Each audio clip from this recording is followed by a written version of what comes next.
Today's episode is sponsored by Memphis Unheard. You can share your unheard truths with Memphis Unheard at www.memphisunheard.com. Enjoy the show.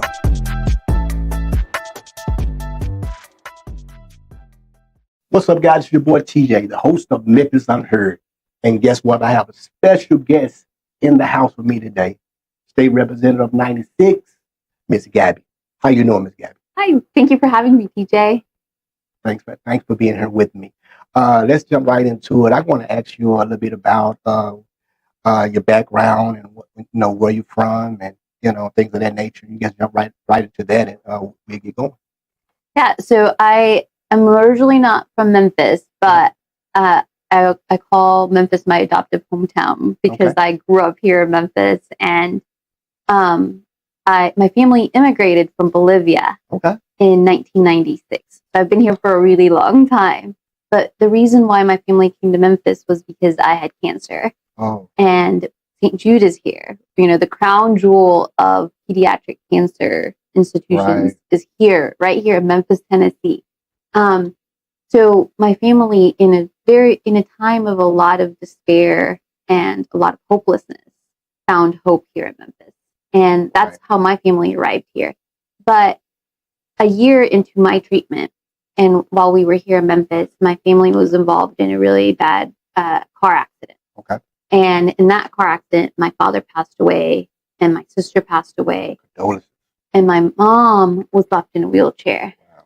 And it was the Memphis community that said, "You're not going anywhere. We're going to make sure you're okay. We got you. We're got you. Love on you. We're going to love on you." Man, you are strong. You most definitely are a strong woman. So we appreciate you sticking and stand here in Memphis. We know we hear a lot of bad things about Memphis, and for you to stay and come here and make Memphis your home means a whole lot to me in the community. Yeah, well, I believe to whom much is given, much is expected, and Memphis has given so much to me and my family that it's my turn to give back and use all my talents that I have to make sure that Memphis is okay, just how they made sure that I was okay. Right. Can you share a little bit more of your background and everything? But I want the people to get to know Miss Gabby. Yeah. So growing up in the hospital, there was a lot going on. And I think I'm such a product of the times that I grew up in and the things that have happened to me. Right. Peter Doherty was a Nobel Prize winning scientist. He got the Nobel Prize the year that I came to St. Jude. Mm-hmm. And I was 7 years old. I didn't know what a Nobel Prize was, but I knew that he was getting so much attention. And everybody, when he would walk through the hallways, everybody would want to talk to him. Right. When he was in the cafeteria, people would go up to him and talk to him. I was like, that guy, he's a rock star. Right. I want to be like that. Come on. And so when I was going in the hospital and they would give me medicines, and I was like, well, what are you doing? How does that work? It's that, curiosity of like the 7-8-year-old that's like constantly. I'm that way now. I think that's great. Right.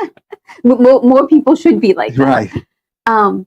And that's what got me interested in science. And from that age, I just fell in love with science, and I knew I wanted to be a scientist. And I wanted to be in the room, finding those cures, finding what was going on, figuring out, using my brain to figure out solutions.